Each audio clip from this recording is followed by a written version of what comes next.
महावीर भगवान की जय। बोलिए अनंतानंत सिद्ध परमेष्टि भगवानों की जय। बोलिए इस युग के प्रथमाचार्य श्री चारित्र चक्रवर्ती आचार्य भगवान श्री शांति सागर जी महान मुनिराज की जय। बोलिए प्रद्युम्न कुमार चरित्र की जय। बोलिए प्रद्युम्न कुमार चरित्र के रचयिता आचार्य भगवान श्री सोम कीर्ति जी महान मुनिराज की सभी को सादर जय जनेन्द्र जय दो जुड़ंदो। हम सभी लोग प्रद्युम्न कुमार के नाम से जो चरित्र है आचार्य सोम कीर्ति जी महाराज द्वारा रचित, उसका यहाँ पर स्वाध्याय पिछले कुछ दिनों से कर रहे हैं। बहुत ही ध्यान से हम लोग इसका अध्ययन कर रहे हैं और जो लोग भी ध्यान मग्न होकर के एकाग्रचित होकर के इस ग्रंथ को सुन रहे हैं। छोटा सा ग्रंथ है, आपको दिखा देते हैं। ये छोटा सा ग्रंथ है, ज़्यादा बड़ा नहीं है। इस ग्रंथ के अगर पृष्ठों की संख्या देखी जाए तो 300 से कम है, 294 294 पृष्ठ हैं इस ग्रंथ में। अन्य ग्रंथ जैसे पद्म पुराण इत्यादि हैं वो काफ़ी बड़े हैं, उनमें संस्कृत और उसकी टीका हिंदी में नीचे लिखी हुई है, कुछ दुधारू भाषा के भी हैं। ये जो ग्रंथ है ये हिंदी में इसका रूपांतरण किया गया है। ज़्यादा पृष्ठ नहीं है, उसके बाद भी जो भाव हैं वह बड़े बड़े पौराणिक ग्रंथों जैसे ही हैं, उनसे कम नहीं है। सारे की सारे इस ग्रंथ में प्रथमानुयोग की प्रधानता के साथ साथ चरणानुयोग, द्रव्यानुयोग, कर्णानुयोग सभी का समावेश एक साथ किया गया है। स्थान स्थान पर जैसा उल्लेख आता है उस प्रकार से हम इसका वाचन करते समय आप लोगों को अन्य ग्रंथों के आश्रय से, अन्य स्वाध्याय से उसको बड़ी रुचि के साथ, उदाहरण के साथ आपको समझाने का सरल शब्दों में प्रयत्न कर रहे हैं। हमारा यह प्रयास सफल होवे ऐसी हमारी यहाँ पर भावना है। आज का स्वाध्याय प्रारंभ करने से पहले प्रतिदिन की भांति हम यहाँ पर सभी लोग मिलकर के एक साथ मंगलाचरण करेंगे। सभी लोग हाथ जोड़ लीजिए और जिन जिन को मंगलाचरण याद हो गया है वे साथ साथ बोलेंगे भी।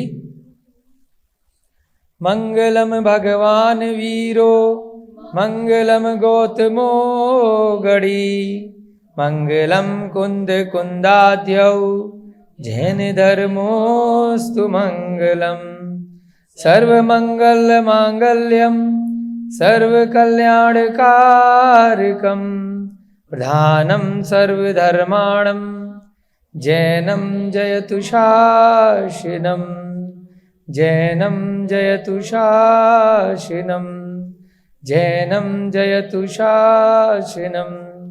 सर्वे श्रोतारः सावधानतया शृण्वन्तु। सभी श्रोतागण, जो भी सुनने वाले लोग हैं, जो भी इसको बाद में सुनेंगे वीडियो के माध्यम से, जो प्रत्यक्ष रूप में यहाँ पर सुन रहे हैं वह इसको एकाग्रचित होकर के सुनेंगे। और हम भी यहाँ पर इसका वाचन कर रहे हैं तो हम भी पूर्ण एकाग्रचित्ता के साथ में इसका वाचन करेंगे। ऐसा इस मंगलाचरण का यहाँ पर तात्पर्य है। प्रद्युम्न कुमार के चरित्र में हम लोग धीरे धीरे बढ़ते हुए भगवान वर्धमान के समूह शरण से सीमंदर स्वामी के समूह शरण में पहुँचे हैं। सीमंदर स्वामी के समूह शरण से सात्विकी मुनि महाराज तक पहुँचे थे और उसके बाद अगली पर्यायों में हम महेंद्र सूरी नामक एक मुनि महाराज हैं, उनके छोटे से समूह शरण में हम पहुँचे हैं। समूह शरण तीर्थंकरों का लगा करता है, परंतु उनकी कही हुई वाणी जब कोई भी कहा करता है या लिखा करता है तो वो भी तो समूह श्रवण की ही बात है, जहाँ पर सभी को समान अवसर प्राप्त हो, उसका नाम है समूह श्रवण। जहाँ पर मनुष्य के जीव, त्रियंच के जीव, देवों के जीव, सभी को उन भगवान अरिहंत की वाणी श्रवण करने का अवसर मिले, सबको एक समान समझा जाए, वह है सम अवसरण। सभी को समान अवसर, तो उसे बोला समूह श्रवण। यहाँ पर भी उन अरिहंत वाणी को सुनने का सौभाग्य पुण्य कर्म के उदय से हमें यहाँ पर मिल रहा है। तो ये भी क्या है, एक छोटा सा समूह श्रवण ही लग रहा है। ग्रंथों के माध्यम से हम लोग स्वाध्याय कर रहे हैं, उन्हीं की वाणी को प्रत्यक्ष रूप में नहीं सुन पा रहे तो क्या हुआ, अप्रत्यक्ष रूप में हमारे पुण्य कर्म के उदय से इस पंचम काल में भी, इतने निकृष्ट काल में भी हमें सुनने का सौभाग्य मिल रहा है। तो वह क्या है, पुण्य ही है। नरकों में भी इतनी वेदना होती है, वहाँ पर भी ऐसा कहा गया है, जब तीर्थंकर भगवान का यहाँ जन्म होता है तो कुछ क्षण के लिए वहाँ पर भी शांति का माहौल हो जाता है तो उन्हें अच्छा लगता है। बहुत भयंकर गर्मी पड़ रही है, बहुत तेज बरसात पड़ रही है, बहुत तेज सर्दी पड़ रही है, उसमें भी यदि कुछ प्रतिकूल वस्तु थोड़े क्षण के लिए हमें मिलती है, थोड़ी देर के लिए अगर हवा चलती है उस बहुत तेज गर्मी में, तो क्या लगता है कि बड़ा पुण्य से ये हवा चल रही, बड़ा अच्छा लग रहा है। उस बहुत तेज सर्दी में थोड़ी देर के लिए अगर हीटर मिल जाता है तो लगता है बड़ा अच्छा लग रहा है। बहुत मूसलाधार बाढ़ में, बारिश में कुछ हमें सहारा मिल जाता है, उस बाढ़ से निकलने का एक लकड़ी का टुकड़ा उस नदी में डूबते हुए हमें मिल जाता है तो लगता है कि अब हमारी जान बच जाएगी, अब इस वर्षा के प्रकोप से हम बच जाएंगे। तो ऐसे ही इस पंचम काल में, इस निकृष्ट काल में ये स्वाध्याय है, ये ग्रंथों का इस लकड़ी के समान सहारा है। इसके सहारे इसको पकड़ के हम निकल जाएंगे, डूबने से बच जाएंगे। तो हम पुण्यशाली हुए या पापी हुए? हाँ जी रोहिता जी, जिस जीव को उस बहती हुई नदी में, उस बाढ़ में छोटी सी लकड़ी मिल गई, तो वह जीव पुण्यशाली है या पापी है? लकड़ी मिल गई, बचने के लिए लकड़ी मिल गई, उस जीव की बात कर रहे हैं। बाकी सारे जीव तो उसमें डूब रहे हैं उस बाढ़ में, परंतु आपको बचने के लिए लकड़ी मिल गई, जिस लकड़ी के सहारे आप किनारे तक पहुंच सकते हैं। तो आपका पुण्य उदय में आया है या पाप आया है? पुण्य आ गया ना। पहले तो पाप था, जिस कारण से उस नदी में जा गिरे, जहां पर चारों तरफ जल ही जल है और तैरना आपको आता नहीं, परंतु उस पाप में भी पुण्य आ गया। तो ऐसे ही वह लकड़ी क्या है पिताजी?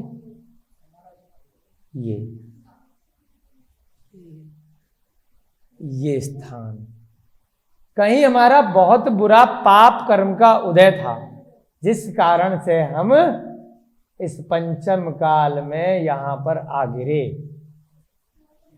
अगर पुण्य का उदय होता तो हम कहाँ होते? इस समय भोग भूमि में होते, भैया जी कह रहे हैं पीछे से, विदेह क्षेत्र में होते या स्वर्गों में होते।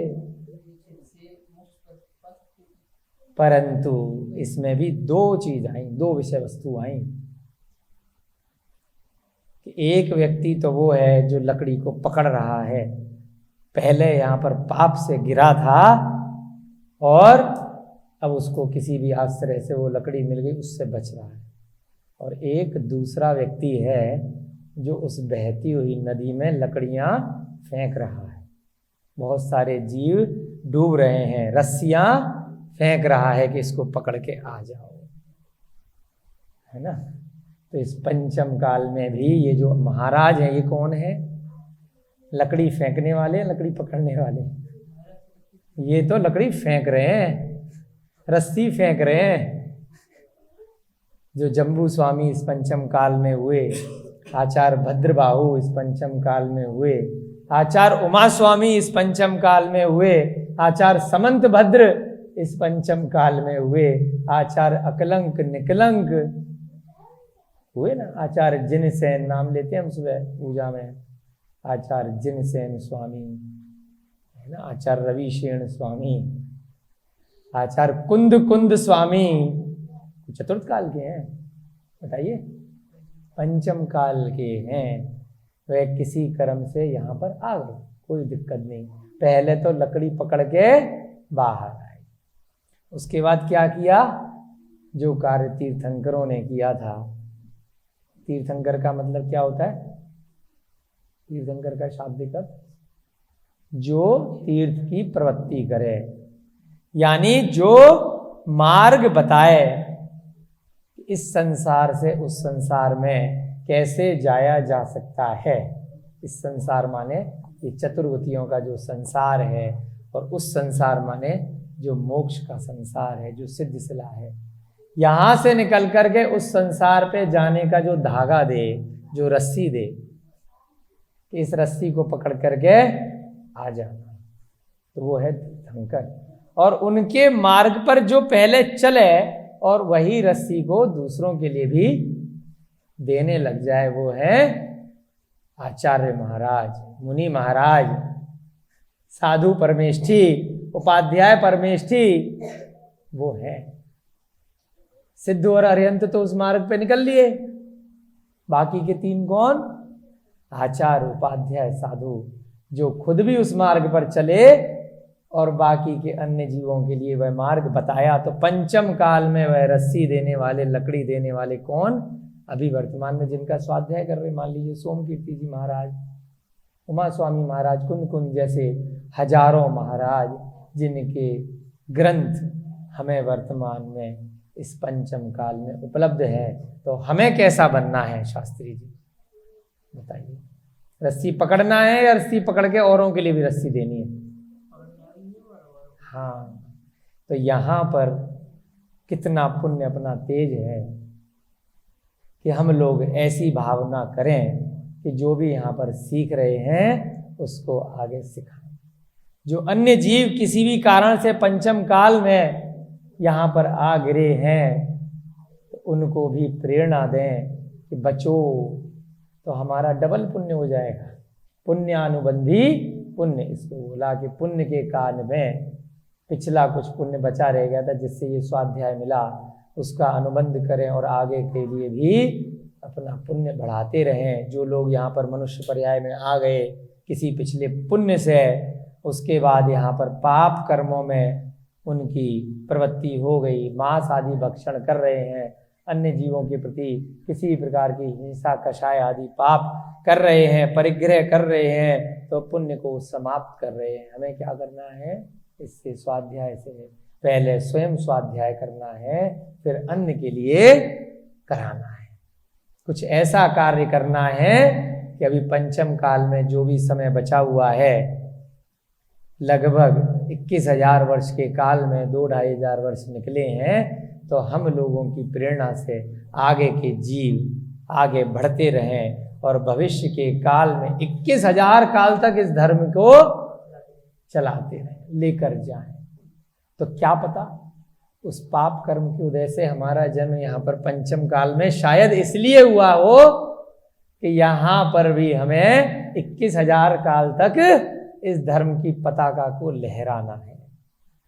इस सम्यक दर्शन, सम्यक ज्ञान, सम्यक चारित्र्य के रूप में हमें स्वयं भी ग्रहण करना है और आगे आने वाले भव्य जीवों के लिए इसको ग्रहण कराना है। तो शायद इसलिए हमें यहाँ पर डाला गया हो। ये भी एक भावना चिंतन में आती है, तो हमारे चिंतन में आई, हमने आप सबकी समक्ष रखी कि केवल पंचम काल को सर्वथा अनुचित मत समझना, सर्वथा निकृष्ट मत समझना। जिसके हाथ में वो लकड़ी आ गई उसके लिए तो ये पंचम काल चतुर्थ काल से भी बेहतर है, श्रेष्ठ है। चतुर्थ काल में जरूरी नहीं है सभी जीव मोक्ष चले गए हो। बहुत सारे जीव ऐसे अग्निभूति, वायुभूति की तरह इंद्र, उपेंद्र की पर्याय में चले गए हों, इंद्राणी बन गए हों, या अन्य अन्य स्वर्गों में चले गए हों, और उसके बाद भी उनको दोबारा से यहाँ पर मनुष्य के भव में आना पड़ रहा है। तो यहाँ से अगर जाएंगे, अगर इस काल में थोड़ा सा भी तप करेंगे तो क्या होगा, जाकर के वहीं सम्यक दर्शन के साथ वहाँ सागरों पर्यंत आयु, वहाँ पल्लियों पर्यंत आयु मिलेगी। वहाँ 1000 साल का तप, 1 करोड़ साल का तप, यहाँ 1 वर्ष का तप, 1 वर्ष की साधना, अंत समय की संलेखना। बस ध्यान रखना है किसी पद की आकांक्षा के साथ में वह साधना, वह तप नहीं होनी चाहिए। कुछ बेनिफिट के लिए, कुछ स्वार्थ के लिए नहीं होनी चाहिए। स्वार्थ इतना हो सकता है कि बस इस चतुर्गतियों के दुखों में थक गए हैं, बार बार जन्म, बार बार मरण करते हुए, बार बार धनोपार्जन करते हुए, वही स्त्री, वही पुरुष, वही बालक, वही माता पिता, कभी मनुष्य की पर्याय में, कभी जानवर की पर्याय में, कभी पक्षी की पर्याय में, अलग अलग पर्यायों में बार बार ग्रहण करते हुए चले आ रहे हैं, बार बार मरण करते हुए चले आ रहे हैं। यहाँ पर आते ही पुनः अवधि ज्ञान समाप्त हो गया। स्वर्गों में और नारकियों में अवधि ज्ञान किसी कारण से दिया गया था, दिया किसी ने नहीं है। यह अनादिकाल से इस संसार का स्वरूप ही ऐसा है। त्रियंचों में और मनुष्यों में अवधि ज्ञान नहीं मिलता है, कुछ विशेष परिस्थितियों को छोड़कर, जैसे तीर्थंकर चक्रवर्ती का उदाहरण दिया था। और कुछ उनको अवधि ज्ञान तप के माध्यम से संतों को, दिगंबर मुनियों को प्राप्त हो गया, अन्यथा नहीं मिलता है। तो यहाँ पर वह महेंद्र सूरी मुनि महाराज उस अयोध्या नगरी के राजा अरंजय और उनके सेठ समुद्रगुप्त और बालकों और प्रजा के लिए मोक्ष का स्वरूप और बंध का स्वरूप समझा रहे हैं। बहुत अच्छे से हमने नाव के उदाहरण से बंध को समझा, आश्रव को समझा, संवर को समझा, निर्जरा को समझा और अंत में मोक्ष को भी समझ लिया। समझा था ना? तो ऐसे मोक्ष के स्वरूप को यहाँ पे समझा और उसके बाद बताया सम्यक दर्शन के बाद सम्यक ज्ञान। श्रद्धा करना तक सीमित ही नहीं रहेगा कि श्रद्धा मात्र कर ली कि ये मेरे माता पिता हैं, श्रद्धा कर ली, मान लिया, और उसके बाद उन माता पिता का बात तो मानी नहीं। माता पिता हैं, रोज समझा रहे हैं कि क्या कार्य करना है, क्या नहीं करना है, क्या उचित है, क्या अनुचित है। बस माता पिता के हाथ जोड़ लिए, चरण भी छू लिए, परंतु माता पिता ने जो प्रतिदिन समझाया उसे नहीं माना, उसके ठीक विपरीत आचरण किया। तो उससे क्या माता पिता के योग्य पुत्र पुत्री आप कहलाएंगे? क्या उनके नाम को जगत में आप रोशन करेंगे? बताइए।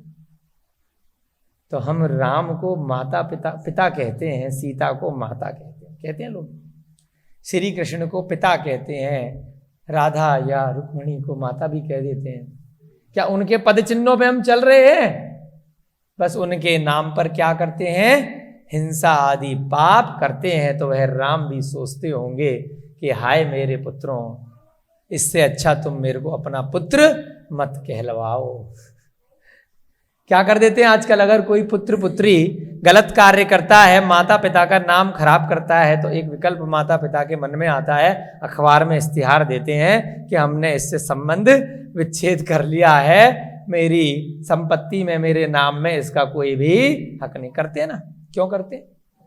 जब वह जीव निकृष्ट हो जाता है, बुरे आचरण करता है, पाप करता है, चोरी करता है, डकैती करता है, बलात्कार करता है, कोई भी ऐसे गंदे गंदे पाप कर लेता है, तो माता पिता को पुलिस उठा के नहीं ले जाए, उन बच्चों की परवरिश तुमने करी है, कहाँ रह रहे हैं, तो माता पिता क्या करते हैं? भैया हमारा इन बच्चों से कोई संबंध नहीं है। तो ऐसे ही वो भगवान राम सोचते होंगे कि इन बच्चों से मेरा कोई संबंध नहीं है, मेरे नाम के नारे लगाते हैं, परंतु कार्य कैसे करते हैं? क्या भगवान राम मांस खाते थे? पर उनके बच्चे तो खा रहे हैं। अब बताइए, जिनको श्री कृष्ण भगवान कहते हैं, क्या श्री कृष्ण ने कभी मांस खाया? उनके बच्चे खा रहे हैं। क्या श्री कृष्ण ने कभी चोरी करी? पर उनके बच्चे जो कह रहे हैं हम यादव कुल के हैं, है ना, यदुवंशी हैं, हम तो क्षत्रिय हैं। हमें बहुत क्षत्रिय ऐसे मिलते हैं रोज हर महीने जो कहते हैं मांस खाना तो क्षत्रियों का धर्म है, पशु हिंसा करना, पशु बलि देना, है ना, जंगल में जाकर के शिकार करना और उनको लटका कर जला करके खाना, ये तो क्षत्रिय धर्म में कहाँ पड़ा? बस अपने मन से पढ़ लिया और कुछ जो खाते थे उन्होंने उनके विचारों में दिमाग में डाल दिया कि क्षत्रिय होने का धर्म है पशुओं को खाना, जीव हिंसा करना। तो ऐसे उल्टी सीधी बातें, ऐसी विपरीत बातें जो डाल दी, तो वह सम्यक दर्शन के बाद जो सम्यक ज्ञान था वह नहीं है। तो एकमात्र सम्यक दर्शन होना ही सीमित नहीं है। कल की कक्षा में आया था, सम्यक दर्शन के साथ सम्यक ज्ञान भी आवश्यक है। सही ज्ञान होना, जो हमारे माता पिता ने ज्ञान दिया। हमारे माता कौन? अभी अगर सम्यक दर्शन की दृष्टि से देखें तो रोज स्तुति करते हैं ना, माता कौन? सरस्वती माता। जिनवाणी माता सरस्वती जिनवाणी की पर्यायवाची है, जो ज्ञान दे। ऐसी माता केवल उसको एक स्त्री बना दिया, उसको पूज रहे हैं, उससे कोई फायदा नहीं है। उसके साथ में उस माता ने जो बातें बताई उसको भी तो ग्रहण करना है। केवल सरस्वती वंदना करनी, अगरबत्ती दिखानी, आरती करने से कुछ नहीं होगा। होगा विनय भाव से, वो भी एक मिथ्यात्व का विपरीत विनय, मिथ्यात्व का विपरीत एक विनय, सम्यक विनय भाव से आप उसको ग्रहण करो। परंतु उसने क्या कहा, उस सरस्वती क्या कह रही है, उसको भी तो सुनो। केवल भगवान राम है, भगवान आदिनाथ हैं, भगवान महावीर हैं, उनके मंदिर में रोज जाकर घंटा बजाते रहो, एक बात ठीक है, सम्यक दर्शन है। परंतु उन्होंने क्या कहा उसको तो मानो। हमने जिन गुरु पे शिक्षा ग्रहण करी है, मुनि हनुमान सागर महाराज, अभी शायद राजस्थान में है, यहाँ पर आए थे 9 दिन के लिए। वो अपने प्रतिदिन के प्रवचन में एक लाइन जरूर बोलते थे। वहीं से यह सार हमने निकाला है। अपने गुरुओं से कुछ अच्छी बातें मिले तो अवश्य ग्रहण करना चाहिए और आगे के स्वाध्याय में उसको आगे बताना चाहिए। भगवान को सब मानते हैं, वो कहते हैं अभी भी रोज, भगवान की मानो। क्या बोले? भगवान की मानो, भगवान को तो मानो, भगवान की मानो, यानी एक शब्द इसमें हिडन है, भगवान की बात मानो। भगवान ने क्या बात बोली है वह बात मानो, बस भगवान को मानो, उनको घंटे बजाते रहो, उनके लिए युद्ध लड़ते रहो, उससे कुछ भी नहीं होगा, उससे आपका आत्म कल्याण नहीं होगा। एक जगह इसी ग्रंथ में आगे आएगा, अन्य ग्रंथों के आश्रय से भी आया है कि युद्ध में भले ही भगवान के मंदिर के लिए आप लड़ रहे हो और उस युद्ध में आप मरण को प्राप्त हो गए, तो क्या मिलेगा? स्वर्ग और मोक्ष की प्राप्ति नहीं होगी, सर्वथा निषेध है। 2 जैनी भाई, 2 अरिहंत भगवान को मानने वाले कौरव और पांडव युद्ध लड़ रहे हैं।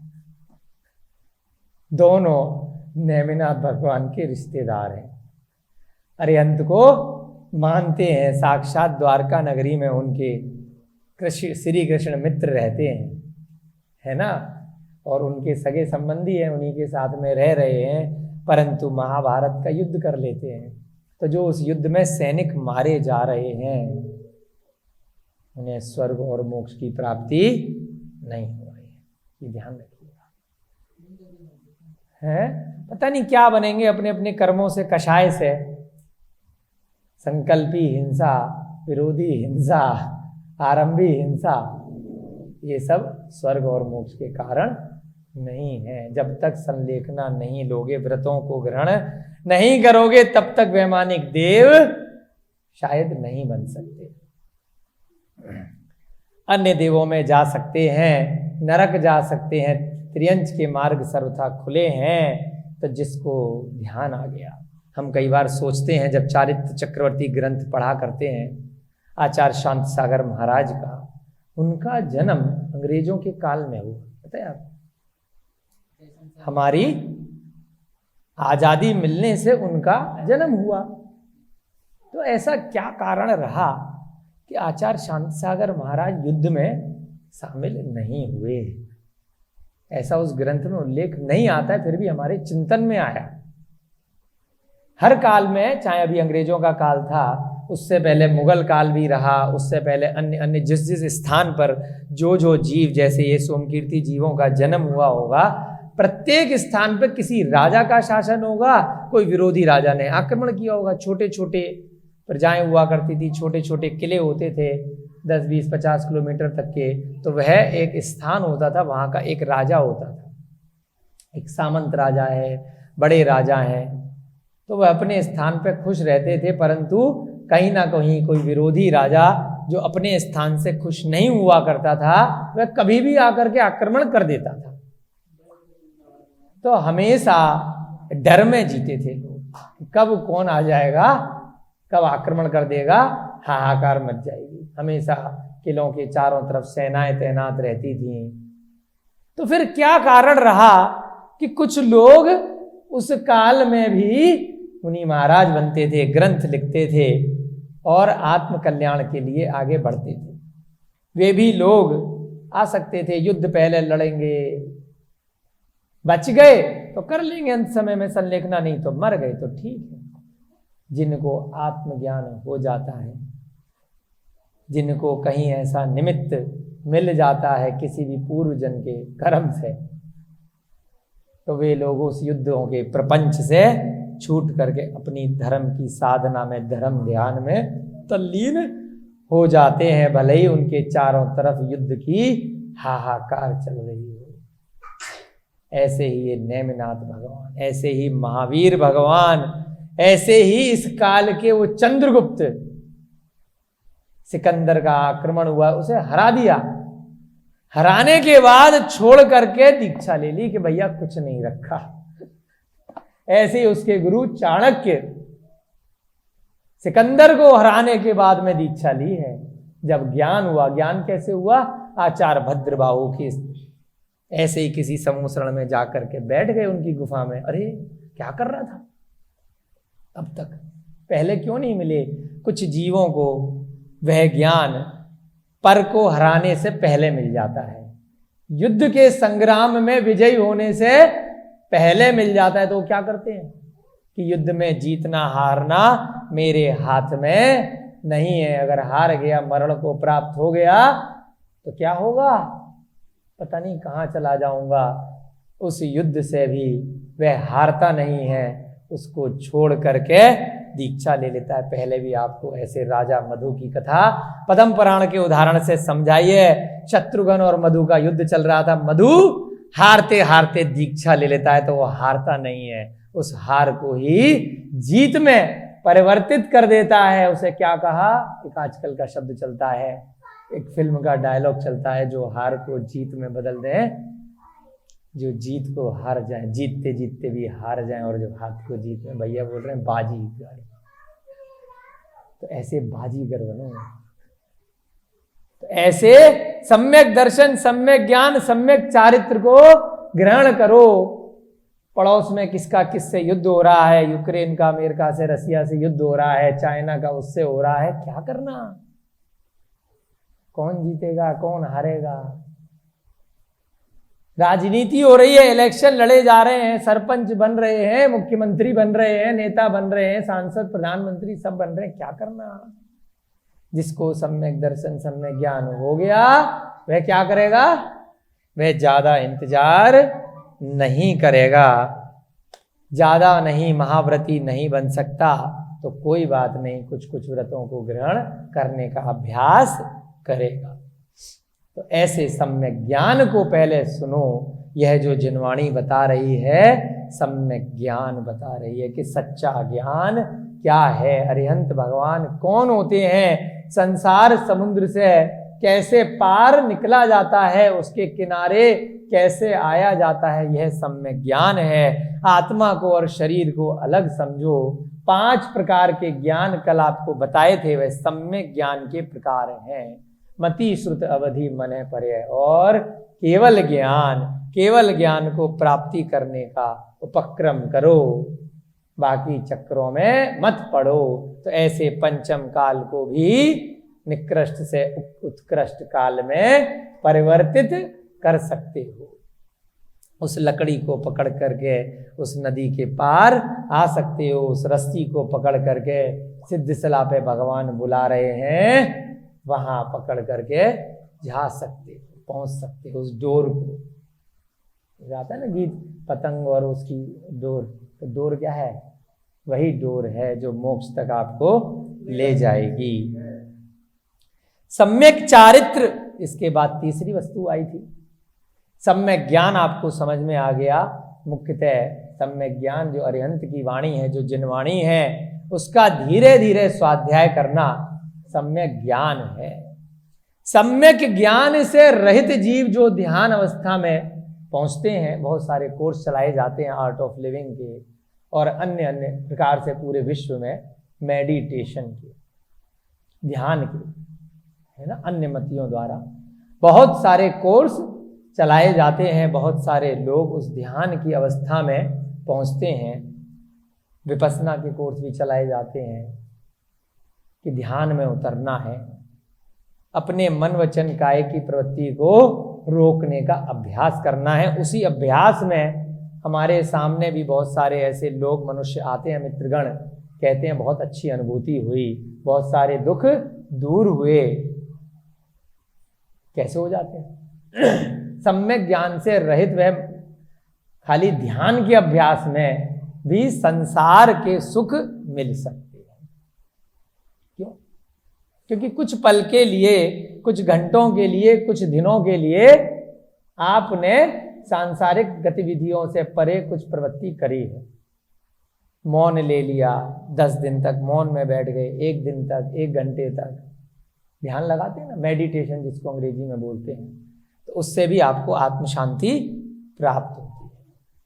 परंतु सम्यक ज्ञान से रहित वह मेडिटेशन आपको अगले भवों में मनुष्य की पर्याय दे सकता है, स्वर्ग के सुख दे सकता है, परंतु मोक्ष नहीं दे सकता है। क्योंकि आपको अभी अनेकांत स्यादवाद का जानकारी नहीं थी। आत्मा और शरीर भिन्न है, इसकी जानकारी पूर्ण रूपेण नहीं थी। आपने 10 दिन मौन ले लिया, 1 माह मौन ले लिया, 45 दिन मौन ले लिया और ध्यान में बैठ गए किसी एक स्थान पर जाकर के, जहां आप बाहरी संसार से रिक्त हो गए। आपने मोबाइल का त्याग कर दिया, लोगों से बातचीत का त्याग कर दिया, तो आपको बड़ा अच्छा लगेगा। बहुत सारे लोग इस प्रकार के कोर्स करने जाते हैं। साधारण तौर पर बिल्कुल ठीक बात है कि उनको शांति मिलेगी। उनको परिवार के जो दुख थे, उनको व्यापार के जो दुख थे, रुपया पैसा कमाने के, नौकरी के जो दुख थे, खाना बनाने का जो दुख था, रोज रोज झाड़ू लगाने का, कार्य करने का, गृहस्थ के दुख था, वो 45 दिन के लिए, 1 महीने के लिए वो दुख नहीं मिला। ऐसे कोर्स में चले गए तो शांति तो मिलेगी ना। रोज रोज की बीवी की, माँ की, बच्चों की चिक चिक थी, ऑफिस में चिक चिक थी, व्यापार में नुकसान फायदा हो रहा था, तो उससे बच गए तो शांति मिलेगी। तो इस कारण से उससे आपको सुख मिलेगा, अवश्यम भावी है। परंतु वहां पर यदि अरिहंत की वाणी नहीं बताई जा रही है तो वह सम्यक ज्ञान से रहित ध्यान है। इसीलिए आचार्य महाराज कहते हैं कि जो सामायिक का ध्यान है, जो मुनि महाराजों का ध्यान है, जो सम्यक दर्शन, सम्यक ज्ञान के साथ ध्यान है, वह आपको 5वें गुण स्थान के ऊपर 6ठे 7वें गुण स्थान पर ले जाएगा और धीरे धीरे जो मोक्ष की सीढ़ी है उस पर आपको प्रवृत्त कराएगा। बाकी का ध्यान 5वें गुण स्थान से नीचे का ध्यान है, वह आपको मिथ्या दर्शन के साथ में आपको सांसारिक सुख, वैभव, संपत्ति दिला सकता है, परंतु आपकी जो आत्मा है उसको परमात्मा में परिवर्तित नहीं करा पाएगा। एक न एक दिन धीरे धीरे वह ध्यान कभी आपको इतना ज्ञानी बना देगा कि आपको पुण्य कर्म के उदय से ये अरिहंत वाणी, ये आपके कर्ण इंद्रिय के माध्यम से या आपके निसर्गज वाला जो सम्यक दर्शन है उसके माध्यम से आपके ज्ञान में आ जाएगी, तो आप सम्यक ज्ञानी बन जाएंगे। स्वयं भी आ सकती है। तो इसलिए आवश्यक है सम्यक ज्ञान सम्यक दर्शन को और सम्यक चारित्र को बीच में से पकड़ के रखता है। इसलिए बहुत बार प्रश्न आता है कि सम्यक ज्ञान को बीच में क्यों लिया, आचार्य महाराज ने सम्यक ज्ञान सम्यक दर्शन सम्यक चारित्राणी सूत्र क्यों नहीं दिया? कभी चिंतन किया है? उसको मध्य में क्यों रखा? क्योंकि सम्यक ज्ञान ही है जो सम्यक दर्शन को पकड़ता है और इधर से सम्यक चारित्र को पकड़ता है, इसलिए उसको मध्य में रखा। ज्ञान आवश्यक है, इसीलिए शुरू में हमने कहा था कि भगवान की मानो, तो भगवान की मानने के लिए भगवान ने क्या बात बताई है, उस जिनवाणी को पढ़ना पड़ेगा तभी तो मानोगे। बिना पढ़े बिना सुने अपने आप अपने चिंतन में आ गया, विद्वान बन गए, भगवान ने ऐसा कहा था, राम ने ऐसा कहा था, महावीर ने ऐसा कहा था, जो मन में आ रहा है बोले जा रहे हैं, और अपनी एक कथा उपन्यास लिख डाला कि भगवान ने ऐसा कहा था। हमें मिले एक शिविर में इसरो के वैज्ञानिक, इसरो एक संस्था है ना, नासा जैसी बहुत बड़ी भारत की है ना, एक वैज्ञानिक मिले हमें। एक विदेश में एक प्रोग्राम हो रहा था, केन्या में, इथोपिया में, हमारे साथ में जैन है, हमसे काफी बड़े उम्र में, रिटायर्ड हैं इसरो से, नासा में भी जाते हैं लेक्चर देने, इसरो से रिटायर्ड है। तो हमारी मित्रता हो गई, फ्लाइट में साथ में गए। वहां पर हमने जिनवाणी के आधार से उनसे कुछ प्रश्न किए संसार के स्वरूप के बारे में, है ना, नाम नहीं लेंगे क्योंकि कहीं सुन रहे हो दिक्कत आ जाएगी, ठीक है। तो सेमिनार के बाद उन्होंने हमें 21 पेज का 31 पेज का एक अंग्रेजी में बहुत लंबा पर्चा पकड़ा दिया कि ये सारी वाणी तो अलग है, आज के समय के हिसाब से ये सारी बातें हैं जो भगवान ने कही थी। हालांकि उन्हें पुण्य पाप के बारे में भी पता है, तत्वों के बारे में भी पता है, बहुत सारी बातें पता हैं, परंतु कहीं उल्लेख था इथोपिया में एक मम्मी का, तो वहां पर गए थे। लूसी नाम की एक जीव है इथोपिया में, कभी आप सर्च करना इंटरनेट पे, है ना, लूसी नाम का एक जीव है जिसको जो नासा वाले हैं या जो विश्व के पुरातत्व वाले हैं उन लोगों ने एक प्रूव कर दिया कि ये लूसी जो है पहले मनुष्य का जीव है, और कुछ करोड़ साल, कुछ मिलियन वर्ष पहले आदमी जो है चिंपांजी था, चिंपांजी से बंदर बना और बंदर से आदमी बन गया। पूंछ लुप्त हो गई तो उसकी एक हड्डियां लटका के वहां पर म्यूजियम में लगाई हुई हैं। प्रतिदिन लाखों टूरिस्ट विश्व से हजारों लाखों की संख्या में उस लूसी को देखने जाता है। हमने जिन ग्रंथों के आधार से प्रश्न किया कि भाई आदमी तो पहले जानवर नहीं था, 84 लाख योनियां हैं, जानवर जानवर था, आदमी आदमी है, चिंपांजी आदमी नहीं बन सकता है। अब वो चूंकि साइंस के विद्वान हैं, इसरो के माध्यम से वहां गए थे, तो उन्होंने कहा नहीं भाई, आज ये कह रहे इतने लाखों हजारों लोग आ रहे तो ये सत्य कह रहे। कुछ ही लाख वर्ष पहले मनुष्य बंदर था तो था, कहां से था भाई? किसी विद्वान ने कहानी लिख दी, जैसे अभी यूट्यूब पे कहानी प्रचारित हो जाती है, भीड़ पहुंच जाती है ना, वहां पर बता दिया भैया ये संसार का विश्व धरोहर है, एक सर्टिफिकेट दे दिया पुरातत्व वालों ने, तो आ रही पब्लिक देखने आदमी की पहले की हड्डी कैसी थी। अब वो हड्डी भी कैसी है हमने जाके देखी, आधी है, बाकी आधी मन से बना दी, उसके बाद फ्रेम में लगा दिया, उसके बाद बाहर टीवी लगा करके उसकी शक्ल भी बना दी चिंपांजी की। आप डाल दीजिएगा नेट पे, आपको लूसी डसी डालेंगे तो पता चल जाएगा। तो किस प्रकार से मनगढ़ंत कहानियां एक विश्व के पटल पर वर्तमान में उपस्थित करी जा रही है, और किस प्रकार से व्यवसाय करने के लिए, छल कपट करने के लिए पूरे विश्व को मूर्ख बनाया जा रहा है। पूरी की पूरी सरकार वहां पर इथोपिया की पूरे विश्व को मूर्ख बना रही है। है ना। ये तो हम साक्षात देख करके आए इसलिए उदाहरण बता रहे हैं। तो अपने जो सज्जन थे उनके बारे में बता रहे हैं, क्योंकि अब वो भी एक विद्वान बन गए तो उन्होंने अपने मन से इधर उधर से जो कहानियां ली, कुछ यहां से ली और उसको अपने शब्दों में प्रस्तुत कर दिया। क्या वह जिनवाणी है?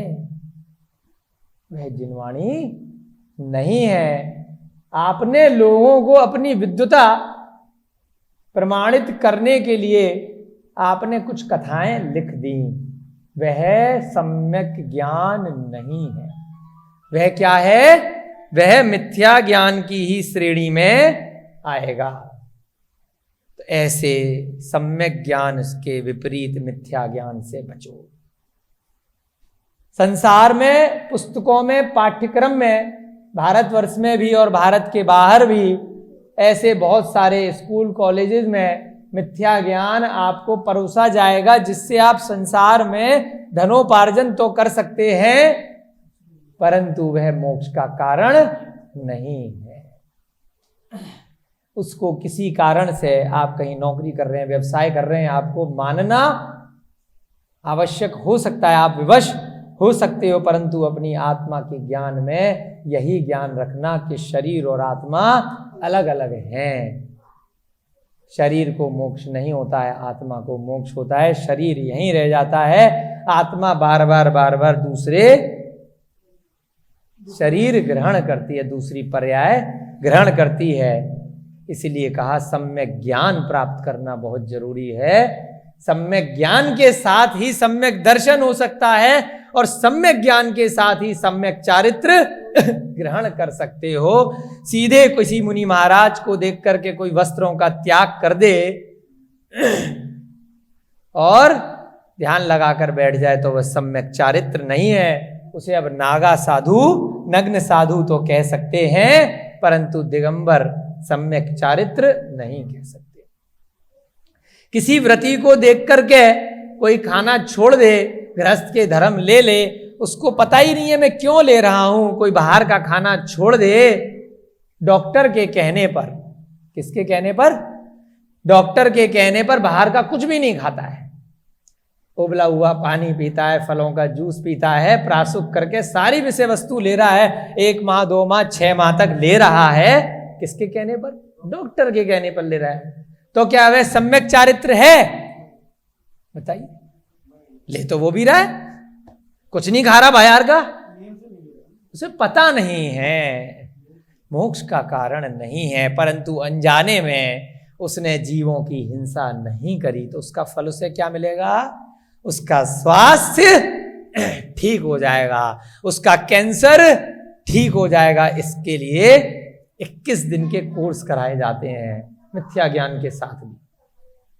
एक डॉक्टर हैं, डॉक्टर नंदिता शाह, उनका शरण इंडिया करके एक एनजीओ चलता है, लाखों लोगों के कोर्स कराती हैं वो जैन शाह, गुजराती जैन है, परंतु इसी विधि से नॉन जैन को, विदेशियों को 4 लाख रुपए लेती हैं एक आदमी से। कितने? 4 लाख, 3.5 लाख, 21 दिन के। डॉक्टर नंदिता शाह, हम भी पढ़े हुए हैं उनसे, ठीक है। तो 21 दिन में भयंकर से भयंकर कैंसर हो, आपके जैसी डायबिटीज हो, कितनी भी इंसुलिन हो, 3 दिन में उतर जाती है। क्यों उतर जाती है? पहले पैसे आ जाते हैं ना, उसके बाद अपने सेंटर पे रखती हैं, 21 दिन तक यही सारा बाहर का खाना छुड़ा देती हैं, जैन भोजन देती हैं शुद्ध। और 21 दिन में क्या करती हैं कि घर जाके आदमी दोबारा ना खाने लग जाए, तो उस बेचारे को, जो करोड़पति आदमी आया है, जो 3-4 लाख रुपए दे रहा है, ठीक ठाक कमाया होगा, उसको खुद खाना बनाना सिखा देती है अपने सेंटर पे। खुद से सलाद बनाओ, खुद से फलों का रस निकालो, खुद से खाना बनाओ बेटा, योगा करो, कराओ, मेडिटेशन करो, उसके बाद वो जीवन भर के लिए ठीक हो जाता है। बाद में नारे लगाता है और कई लोग तो उनके जैसा कोर्स आगे कराने लग जाते हैं। ऐसे ही एक विश्व स्वरूप रॉय चौधरी हैं फरीदाबाद के, वो भी कराते हैं। एक डॉक्टर प्रमोद त्रिपाठी हैं, डॉक्टर जिनेंद्र जैन जी है मेरठ के। ऐसे 20-25 डॉक्टरों के संपर्क में हमें हैं। तो अब क्या कारण रहा? क्योंकि जाने अनजाने में अशुद्ध वस्तु खानी छोड़ दी मिथ्या ज्ञान के साथ। जो थोड़ा ज्ञानी होता है उसको स्वाध्याय भी करा देते, हम जैसे लोग पहुंच जाते हैं उनके शिविर में, है ना। तो थोड़ा ये वाला ज्ञान भी करा देते हैं डॉक्टर जिनेंद्र जैन जी, षट आवश्यक के नाम से शिविर चलाते हैं, थोड़ा तत्वार्थ सूत्र भी पढ़ा देते हैं, थोड़े षट आवश्यक देव पूजा उपासना ये भी सिखा देते हैं 6 दिन में नॉन जैन लोगों को, जिनेंद्र को जो, तो थोड़ा सम्यक ज्ञान भी थोड़ा थोड़ा सा डाल देते हैं, अच्छी बात है। परंतु रोग कैसे ठीक हो रहे हैं वो मुख्य बात है, क्योंकि अनजाने में जीव हिंसा नहीं करी। जो जीवों का भक्षण करते हैं, जो कई कई दिन पुराना खाना खाते हैं, जो बिस्लरी के पानी को शुद्ध मानते हैं, 1 साल तक रखा रहता है। किस प्रकार से शुद्ध हो गया? केमिकल डाला हुआ है, क्लोरीन इत्यादि, जो सर्वथा अभक्ष है। क्लोरीन की जो उसमें 1 बूंद डाली है ना बिस्लरी में, बैले में, उस 1 बूंद को एक ढक्कन अलग से पी लेना, ना निपट गए तो हमारे पास आ जाना। बस दिमाग में वहम डाला गया है कि वो बिस्लरी का पानी बोतल खरीद खरीद के लाओ, शुद्ध है। अगर शुद्ध होता तो जो केमिकल 1 बूंद डाला गया है उसको 6 महीने तक सड़ाने से बचाने के लिए उसको ज्यादा नहीं, 1 ढक्कन खा लेना अलग से, बस तब पता चल जाएगा कि वो जो क्लोरीन है वो क्या करेगी शरीर में अंदर तक। ना भर्ती हो जाओ हॉस्पिटल में। आटे की थैलियों में डालते हैं, है ना, नेपथलिन की गोलियां सफेद सफेद आती हैं, उसको अलग से खा के देख लीजिए तो पता चल जाए। तो इससे अच्छा क्या करें कि भैया ज्यादा दिन तक का आटा क्यों खाओ जो उस जहर उसको डालना पड़े। आप उसको ताजा ताजा पिसवाओ, ताजा ताजा मसाले पिसो या भून करके साबुत उसको करके खा लो।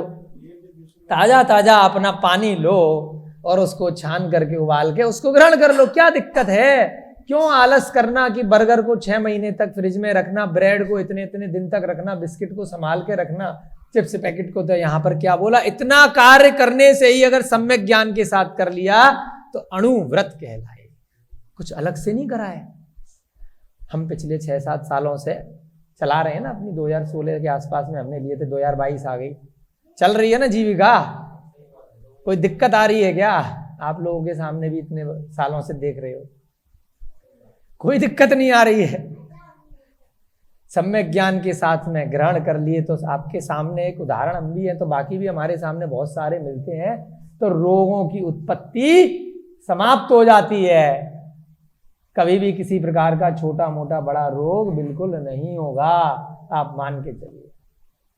ना पेट में दर्द होगा, ना खांसी जुकाम लगेगी, ना बार बार बुखार आएगा। जो छोटी मोटी बीमारियां हैं, कैंसर इत्यादि तो बहुत बड़ी बीमारियां हैं, अगर आप अणुव्रत ग्रहण कर लेंगे सम्यक ज्ञान के साथ में तो मोक्ष का कारण भी है और रोग तो होंगे ही नहीं। अन्य लोगों के लिए बताया था कि जो मेडिटेशन कर रहे हैं थोड़ी शांति मिलती है मिथ्या ज्ञान के साथ में, जो डॉक्टर के कहने पे शिविर में जाने की वजह से नेचुरोपैथी वाला ट्रीटमेंट ले लेते हैं। आहार चिकित्सक ने बता दिया डेयरी पदार्थ छोड़ दो, बाहर का दूध का सड़ा गला आ रहा है, पनीर इत्यादि, घी जितना बुरा आ रहा है, नकली आ रहा है, उसे छोड़ दो। उसे छोड़ती सारी बीमारियां ठीक हो जाती हैं। क्यों हो रही हैं? क्योंकि जीव हिंसा से रहित हो रहे हो अनजाने में, और अभक्ष्य खाने से बच रहे हो। चाय पीना छोड़ दो, शराब पीना छोड़ दो, कोल्ड ड्रिंक पीना छोड़ दो, तो ठीक हो जाओगे ना। क्यों? क्योंकि उसमें जीव थे, ऐसे छोटे छोटे जीव थे, त्रस जीव थे जो आपके शरीर के योग्य नहीं है, जिनका आपने भक्षण किया है। तो बस इतनी सी बात यहां पर आचार्य महाराज बता रहे हैं। तत्वार्थ की रुचि तथा प्रतीति को सम्यक दर्शन कहते हैं। जो तत्वों के अर्थ में, तत्व अर्थ माने इसके 2 अर्थ आते हैं, तत्व और पदार्थ। तत्व अर्थ, अर्थ माने पदार्थ। तत्वार्थ की रुचि यानी कि 7 तत्वों को जिसने जान लिया और पुण्य और पाप को जान लिया, उसमें जिसकी रुचि आ गई, जैसे आप लोग बैठे हुए हैं यहां पर वीडियो के माध्यम से सुन रहे हैं, तो रुचि आना, उसको सत्य मानना, उसको सम्यक दर्शन कहा। तत्वार्थ श्रद्धानम सम्यक दर्शनम। सत्पुरुषों को सदा स्मरण रखना चाहिए कि देह से चैतन्य भिन्न पदार्थ है। क्या कहा? देह से चैतन्य आत्मा, देह माने शरीर, चैतन्य आत्मा माने अंदर जो आत्मा। पिछले 2-3 कक्षाओं से बता रहे हैं आत्मा के साथ में एकम एक होकर के जो कार्मण शरीर अंदर है वह भी भिन्न है। तो ये बाहरी शरीर तो कितनी बाहर है, बहुत बाहर है। इस शरीर के विकल्पों के बारे में क्यों इतना सोचते हो? खिलाए जा रहे हैं, खिलाए जा रहे हैं, खिलाए जा रहे हैं 24 घंटे। रात में भी 12 बजे उठ गए तो कुछ खा लें, 12 1 बजे तक शादी चल रही है तो अभी भी कुछ स्टॉल बचे हुए हैं, चलो जाकर के खा लें। खिला रहे हैं, अनादिकाल से खिलाए जा रहे हैं, थके नहीं है। तो आत्मा से भिन्न ये शरीर है, इसको जानना ही सब में ज्ञान है। जब कर्म के वश होकर आत्मा देह को प्राप्त करती है तो उसी आकार की हो जाती है। कितनी बड़ी बात यहां पर आचार्य महाराज बता रहे हैं। कर्म यानी कि उस आत्मा से चिपका हुआ था वो कर्म, अभी अलग नहीं हुआ था। उस कर्म के उदय के कारण से जब नया शरीर प्राप्त कर लेती है, मनुष्य की पर्याय से वह आत्मा निकली और अगले भव में हाथी की पर्याय में हाथी के गर्भ में आ गई। तो हाथी के शरीर जितनी वह आत्मा हो जाएगी। उसको तत्वार सूत्र में आचार्य उमा स्वामी ने एक शब्द का प्रयोग किया, प्रदीपवत। प्रदीप माने दीपक। भैया जी दीपक बनाते हैं ना, उसको क्या बोलते हैं? प्रदीप। प्रदीपवत वह आत्मा हो जाती है, माने इस कमरे में एक दीपक जल रहा है तो पूरे कमरे में प्रकाश दे रहा है। एक छोटे से डिब्बे में एक घड़े के अंदर उस दीपक को रख दिया तो उस घड़े में प्रकाश दे रहा है।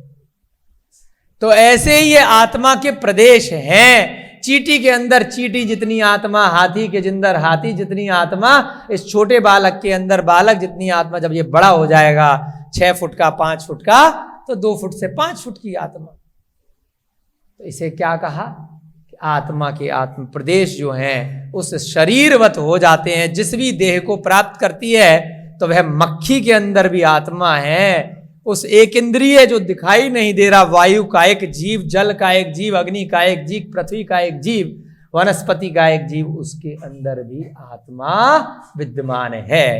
उस पेड़ की पर्याय में, स्पर्श इंद्रिय की पर्याय में, उस मच्छर की पर्याय में, उस मक्खी की पर्याय में। वस्तुतः आत्मा लोकाकाश की तरह असंख्यात प्रदेशी है। लोकाकाश माने लोक प्लस आकाश। जो हम तीन लोक बार बार बोलते हैं कि 3 लोक में रह रहे हैं, ऊर्ध्वलोक, मध्यलोक और अधोलोक। इसका पर्यायवाची शब्द क्या है? लोकाकाश। लोक प्लस आकाश। अच्छा बताइए, यहां जमीन से लेके यहां ऊपर तक क्या है? इस छत तक कुछ है बीच में? हाँ, वायु का एक जीव तो है ही है। साथ में अगर इस छत का लेंटर हटा दिया जाए तो यहां से लेके सीधे ऊपर आकाश दिखाई देगा। तो कहेंगे आकाश यहां से शुरू हुआ है या ऊपर से शुरू हुआ है? कहां से शुरू हुआ है आकाश? छत पर से या यहां से? यहीं से शुरू हो गया। आपने 20 मंजिल का मकान बना दिया तो उसका मतलब आकाश छोटा थोड़ी हो गया। क्या कहा आचार्यों ने? आकाश ने जगह दे दी आपको रहने के लिए। उसको क्या बोला? आकाश के अंदर अवगाहन शक्ति होती है, आकाश का उपकार है। जैसे धर्मशाला में एक कमरा आपको मिल गया, मकान मालिक ने एक कमरे की जगह दे दी तो उसका उपकार है, किराया ले रहा। आकाश किराया भी नहीं ले रहा, फोकट में रहने की जगह दे दी। ये सारी पृथ्वी फ्री की है, फालतू में लड़ रहे हैं रजिस्ट्री कराने में कि उसने मुझे बेच दी, मैंने उसे बेच दी। युद्ध लड़ रहे हैं कि ये देश भारत मेरा हो गया, पाकिस्तान तेरा हो गया, अमेरिका, ऐसे ही लड़े जा रहे हैं। ऊपर से वह आकाश मजे ले रहा है कि लड़ते रहो, मेरा है पूरा। वह पृथ्वी मजे ले रही है, जो पुद्गल है वही लड़ रहे हैं, फालतू में एक दूसरे को मार रहे हैं, युद्ध लड़ रहे हैं। तो रसिया वाला यूक्रेन पे कब्जा करने के लिए, चाइना वाला भारत पे, पाकिस्तान पे, लंका पे, ऐसे ही लड़ लड़ के मरे जा रहे हैं। तो जब जिनवाणी पढ़ते हैं तो कहते हैं कि मरने के बाद न जाने कौन सी योनि में इस लोकाकाश में उत्पन्न हो जाएंगे, सब भूल जाएंगे, सारा अवधि ज्ञान चला जाएगा, सारे ज्ञान मति श्रुत भी पिछले भव के खत्म हो जाएंगे। किसके लिए लड़ रहे हो कि मेरा कुल, मेरी जाति, मेरा धर्म? कोई हिंदू लड़ रहा है मुसलमान से, मुसलमान लड़ रहा है जैन से, जैन लड़ रहा है क्रिश्चियन से, क्रिश्चियन लड़ रहा है यहूदी से, यहूदी लड़ रहा है कोई नीचे सिख से, पता नहीं कितने कितने 363 प्रकार के मत, कोई ब्राह्मण से, कोई वैद्य से, कि मेरा श्रेष्ठ कि तेरा श्रेष्ठ। मरने के बाद पता है काय में उत्पन्न होगा? कुछ नहीं। मनुष्य तो पता ही नहीं, क्या पता मक्खी मच्छर बन जाए। तो क्यों लड़ रहे हो? यही बताना चाह रहे हैं कि लोकाकाश, लोक प्लस आकाश, यानी कि आकाश द्रव्य इस 343 घन राजू का जो मैप बनाते हैं ना जैन धर्म का चिन्ह, उसके पार है। ये 343 घन राजू में लोक भी है और आकाश तो है ही, पूरे के अंदर आकाश द्रव्य विद्यमान है और इसके परे आकाश ही आकाश है। उसको बोला अलोक आकाश, जहां लोक नहीं है, जहां बाकी के 5 द्रव्य नहीं पाए जाते, जीव, अजीव, धर्म, अधर्म, काल, ये 5 द्रव्य इस लोकाकाश में पाए जाते हैं और उसके साथ में छठा द्रव्य आकाश तो पाया ही जाता है, इसलिए इसको लोक प्लस आकाश कहते हैं। जैसे लोकाकाश असंख्यात प्रदेशी है, उसके जैसे हम बताते हैं ना, ये उत्तर प्रदेश हो गया, ये मध्य प्रदेश हो गया, ये तो हमने बांट दिया। अब मध्य प्रदेश के 2 हिस्से कर दिए, एक छत्तीसगढ़ कर दिया, एक मध्य प्रदेश कर दिया। उत्तर प्रदेश के 2 हिस्से कर दिए, एक उत्तराखंड कर दिया, एक उत्तर प्रदेश छोड़ दिया। तो ऐसे आगे भी हम टुकड़े कर सकते हैं, असंख्यात टुकड़े किए जा सकते हैं, जिस संख्या का पुनः विभाजन नहीं किया जा सकता हो। एक ड्रॉप जितनी संख्या, इतने प्रदेश इस लोकाकाश के हैं, एक जरा सा ड्रॉप जिसका दोबारा प्रदेश नहीं किया जा सकता। जितना एक पुद्गल स्थान घेरता है उसको एक प्रदेश घेरते हैं, इतना सूक्ष्म होता है। उस स्थान पर एक जीव रह सकता है। तो आप देख लीजिए कितने जीव इस संसार में है, और एक जीव के अंदर भी अनंत जीव आ सकते हैं, क्योंकि उनकी एक इंद्रिय पर्याय में सूक्ष्म अवगाहन शक्ति होती है, बहुत ही सूक्ष्म है, एक दूसरे को डिस्टर्ब नहीं करते। इसमें कितने सारे वायु का एक जीव हैं, फिर भी हम बैठे हैं, हमें डिस्टर्ब नहीं कर रहे, परेशान नहीं कर रहे। कर्म लेप से रहित आत्मा सिद्ध स्वरूप है। क्या कहा? कर्म के लेप से रहित जो आत्मा है, जिस आत्मा के अंदर, इस शरीर के अंदर जो आत्मा है, उससे जो है कर्म अलग हो गया। कर्म का क्या बोला? लेप। उसको आचार्य महाराज ने उदाहरण दिया तुम्बी का। तुम्बी माले जो लौकी का फल होता है ना, रोहिता जी, तोरी बोल लो, लौकी बोल लो, उसका जो फल सूख जाता है तो उस पर मिट्टी लगी होती है। जब वह फल पानी में डूबा होता है, मिट्टी समेत तो नीचे रहता है। जब धीरे धीरे उसका लेप, उसका मिट्टी, उसका मल उस पानी में घुल जाता है, तुम्बी का फल ऊपर आ जाता है। ऐसे ही कुछ आप लोहे से भी उदाहरण देख सकते हैं। लोहा है, लकड़ी है, कोई भी ऐसा पात्र है जो खोखला है, वह उस पर आपने मिट्टी लगा दी और एक जल के पात्र में डाल दिया तो वह नीचे चला जाएगा। लकड़ी है मान लीजिए, लेपन होने के कारण नीचे चली गई, थोड़ी देर बाद वह मिट्टी में से, पानी में से ऊपर आ जाएगी। क्यों? उसका लेप हट गया। तो क्या कहा? जैसे ही इस आत्मा के ऊपर वह कर्म का लेप लगा हुआ है, उसके कारण से वह भारी हो गई, वजनदार हो गई है, जिसके कारण से इस संसार में रुकी हुई है। एक सिद्धांत दिया एक वैज्ञानिक आए, क्या सिद्धांत? ग्रेविटी का सिद्धांत, गुरुत्वाकर्षण सिद्धांत। किसने दिया? क्या नाम था? है न्यूटन थे कि न्यूटन थे?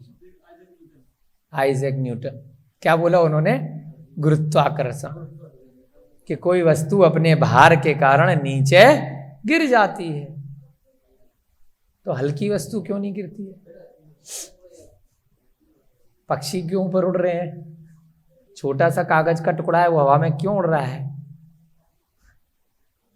कहीं हद तक उनका उदाहरण ठीक है, एक होता है कि भारी वस्तु नीचे गिरती है, परंतु उनका उदाहरण फेल हो जाता है जब कोई शरीर मृत हो जाता है।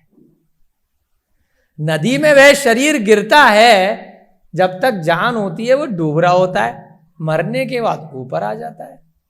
क्या हुआ भाई? लाश नदी में तैरने क्यों लगती है? बताइए,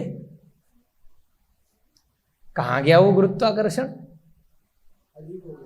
है? तो आत्मा का तो कुछ वजन था ही नहीं। आत्मा के अंदर कर्म का वजन था, कर्म का लेप था। जैसे ही वो कर्म से रहित हुई, हल्की हो गया शरीर और पानी भर गया और ऊपर आ गया। ठीक है ना? तो कर्म के भार के कारण से यह आत्मा मनुष्य तिर्यंच पर्याय में जन्म लेती है, और जैसे ही कर्म का भार और ज्यादा आ जाता है तो नरक चली जाती है नीचे। उसमें इतना ज्यादा भार होता है उन कर्मों में कि नरक चली जाती है। थोड़ा हल्का भार हो जाता है तो देव बन जाती है, स्वर्ग चली जाती है, और सारा की सारा कर्म भार समाप्त हो जाता है। तो कहा सिद्ध स्वरूप है। क्या कहा? जब आठों प्रकार के कर्म सदा सदा के लिए रहित हो जाते हैं, कर्म लेप से रहित, यही आत्मा है जो मेरे अंदर है, आपके अंदर है, वही आत्मा सिद्ध आत्मा है। उसको ध्यान अवस्था में जब सम्यक ज्ञान के साथ में सिखाया जाता है तो उसको बोला जाता है सो अहम। सो माने वह, अहम माने मैं। उसको रविशंकर जी ने भी कॉपी किया है आर्ट ऑफ लिविंग में। हमने एक बार शिविर किया था तो पूरे एक दिन वो सो अहम का जाप कराते हैं और इतनी शांति मिलती है। फिर उसके बाद जब हमने ये ग्रंथ पढ़ा तो कहा अरे यहीं से उठा लिया। सो माने वह, अहम माने मैं। सो माने कौन? वह सिद्ध आत्मा मैं हूं। कितनी अच्छी बात है। और उस मेडिटेशन से कितनी शांति मिल जाती है अनजाने में। ओम की ध्वनि सारे संसार में सब वैदिक वाले, जैन वाले, सारे पूरे स्कोन वाले सब जाप कराते हैं। ओम का तात्पर्य 5 परमेष्ठी जाने अनजाने में। वह ओम से जब 5 परमेष्ठी का ध्यान कर रहे हो तो वह सम्यक ज्ञान कहीं ना कहीं इस आत्मा में आज नहीं तो कल आ ही जाएगा। आ से अरिहंत, आ से अशरीरी माने सिद्ध, ऊ से उपाध्याय, मां से मुनि, और सास मां से मुनि, ऊ से उपाध्याय, आ से आचार्य बीच में। तो क्या आया? आ से अरिहंत, आ से अशरीरी माने सिद्ध, आ से आचार्य, ऊ से उपाध्याय और मां से मुनि। तो ओम में 5 परमेष्ठी आ जाते हैं। तो इसी प्रकार से जब भी आप अब सम्यक ज्ञान के सहित होकर के ध्यान करेंगे तो सम्यक चारित्र कहलाएगा। आत्मा कैसी है? संख्यात प्रदेशी है, संसार के साथ में है, कर्म के साथ में है तो संसारी है, कर्म से रहित है तो वही आत्मा सिद्ध है। तो अब ध्यान करो तो कैसे ध्यान करना? कैसे ध्यान करना? उस आत्मा का, स्वयं की आत्मा का ध्यान करना। किस प्रकार से ध्यान करना? कि मेरी यह आत्मा सिद्ध है, मैं सिद्ध शिला पर बैठा हूं, मेरी आत्मा के अंदर अनंत आत्माएं हैं, बड़ी छोटी, मैं तनुवात विलय में वहां पर बैठा हूं, और मेरी आत्मा सिद्ध भगवानों को जो सुख प्राप्त है, अनंत सुख, अनंत वीर, अनंत ज्ञान, वह सब मेरी इस आत्मा को प्राप्त है, अनंत शक्ति। तो इस मेरी आत्मा इस संसार के शरीर से रहित है, इस 8 प्रकार के कर्मों से रहित है। ऐसा ध्यान करना, सिद्धों का ध्यान करना कि मैं स्वयं में ही सिद्ध हूं, तो एक दिन अवश्य आएगा। ऐसा आचार्य उमा स्वामी ने भी बताया कि बार बार अभ्यास करेंगे तो जब सिद्ध बनेंगे तो उस अभ्यास स्वरूप, जैसे हमारे काका यहां पर चाक चलाते हैं, एक बार वह चाक घुमाया और वह घूमता चला गया उस अभ्यास के कारण, तो बार बार ध्यान में प्रवृत्ति करी, उसका अभ्यास करा, तो उस चाक से उदाहरण दिया है तत्वार सूत्र के 10वें अध्याय में।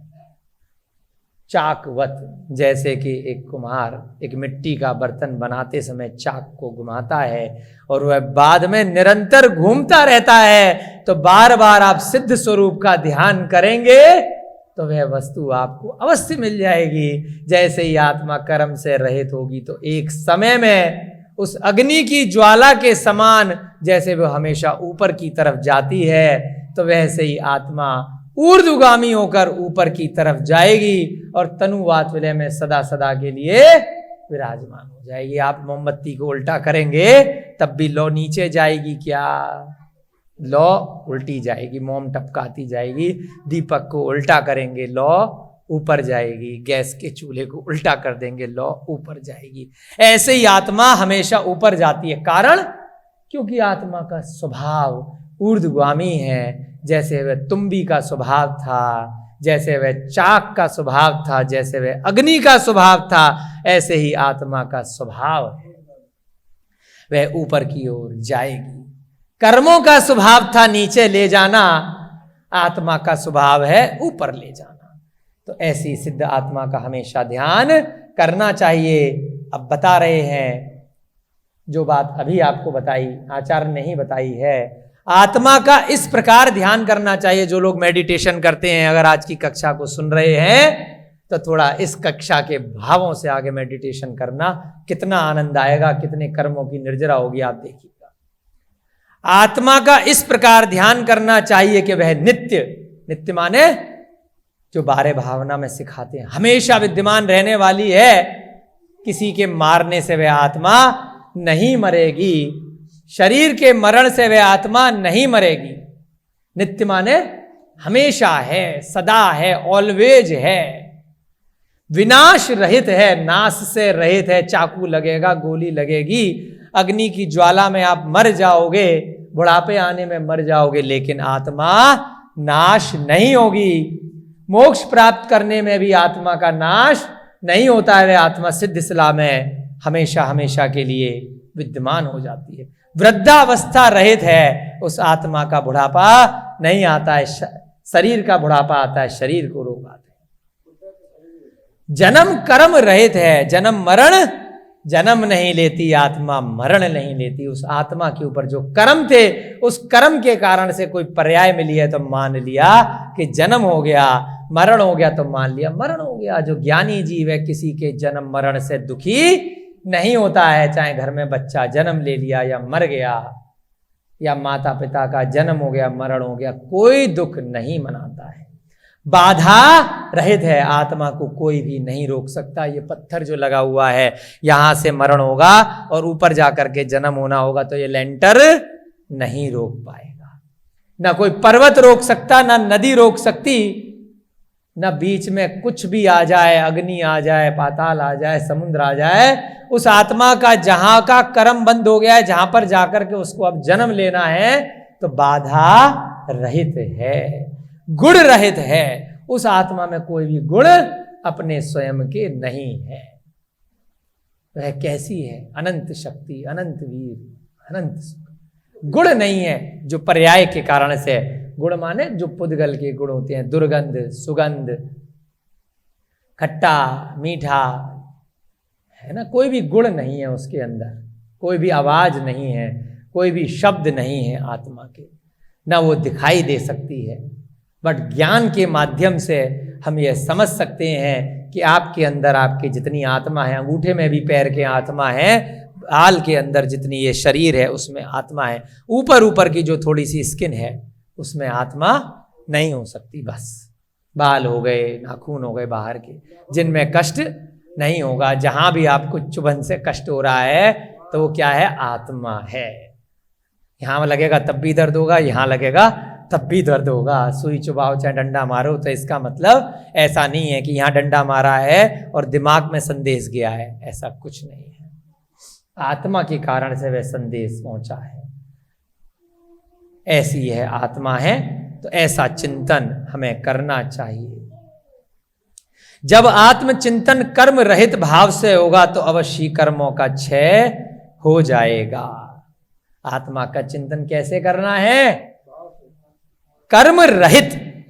कैसे सोचना है? बहुत ध्यान रखना है अपने को कि मेरी आत्मा कर्मों से रहित है। इस आत्मा में किसी प्रकार का किसी जीव से कोई मोह नहीं है, कोई राग नहीं है, कोई द्वेष नहीं है। इस आत्मा को दर्द नहीं हो रहा, ये सुख महसूस नहीं कर रही है, दुर्गंध महसूस नहीं कर रही है, सुगंध महसूस नहीं कर रही।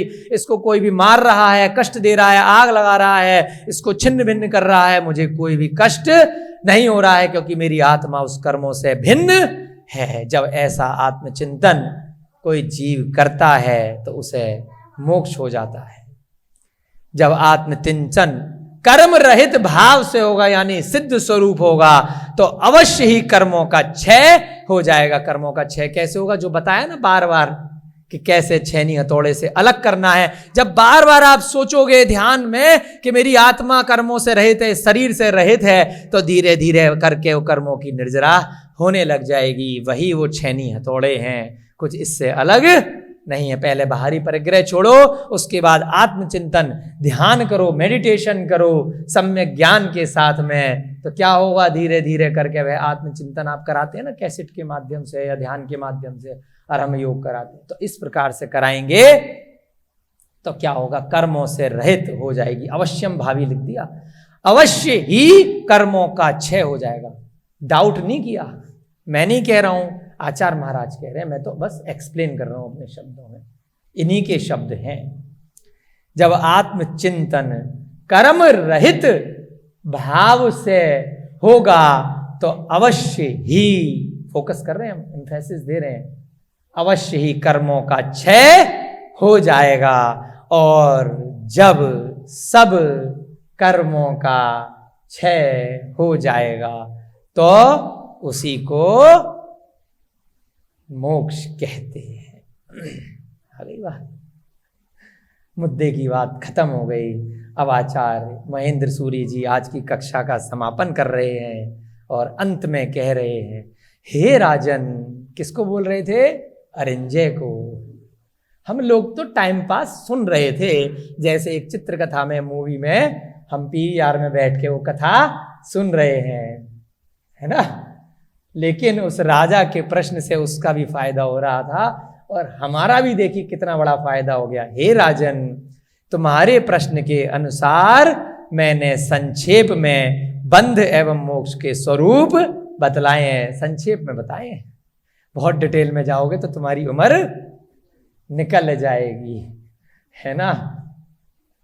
इसका तात्पर्य यह है कि कर्म बंधन से प्रेरित होकर यह जीव नरक आदि की गति को प्राप्त होता है। हमने कहा था ना, ज्यादा बंधन करोगे, ज्यादा मोह रखोगे तो नरक जाओगे। आदि लिख दिया, आदि का मतलब समझ लेना। सब हम घूम करके आए हैं, थोड़ा सा अवधि ज्ञान जाति स्मरण करने का प्रयास करना, सारे नरकों के दुख क्षण भर में याद आ जाएंगे जिनवाणी पर श्रद्धान करके। इसे घोर दुख सहन करने पड़ते हैं, इतने भयंकर दुख। उबलते हुए तेल में इस आत्मा को, इस जीव को डाल दिया जाता है उस नरक में। वैक्रियक शरीर होने के कारण मर नहीं पाते। खौलते हुए कढ़ाई में कटेगा, फिर जुड़ेगा। भैया होके आए, इनको ध्यान है, हम भी होके आए हैं। किंतु जब कर्म बंधन से मुक्त हो जाता है तो मोक्ष अवस्था में विनाश, भय, जन्म, जरा, वियोग, रोग, शोक आदि से वर्जित हो जाता है। तो कहां जाना है? नरक जाना है या मोक्ष जाना है? चॉइस आपकी है। किस किस से दुख आपके दूर होंगे मोक्ष अवस्था में? भय, किसी प्रकार का भय नहीं रहेगा, विनाश नहीं रहेगा, जन्म नहीं रहेगा, मरण नहीं रहेगा, जरा माने बुढ़ापा नहीं रहेगा, वियोग माने किसी का भी वियोग नहीं होगा। कुछ भी चीज चली गई, रुपया पैसा, आपके जो भी परिवारी जन हैं, रोग नहीं रहेगा, शोक नहीं रहेगा, आदि विभिन्न प्रकार के उनसे वर्जित हो जाता है। हे राजन, बहुत अच्छा प्रश्न पूछा था, जिस कारण से आपके प्रश्नों के उत्तर के लिए जितने भी यहाँ पर भव्य जीव इस अयोध्या नगरी में, इस कौशल देश में आए हैं और यहाँ पर सुनपुरा ग्राम में, गौतम बुद्ध नगर में आए हैं, उन सब का भी यहाँ पर बहुत बहुत सौभाग्य है कि यह ज्ञान प्राप्त कर रहे हैं। आज की वाणी को यहीं विराम देते हैं। जय बोली आचार्य सोमकीर्ति जी महाराज की, जय बोली प्रद्युम्न कुमार चरित्र की, जय बोली महावीर भगवान की, अनंता अनंत सिद्ध परमेष्टि भगवानों की, जय बोली इस युग के प्रथमाचार्य श्री चारित्र चक्रवर्ती आचार्य भगवान शांति सागर जी महान मुनिराज की। सभी को जय जिनेन्द्र जय दू जड़न दो। अब भैया जी सबको जनवाणी की स्तुति कराएंगे।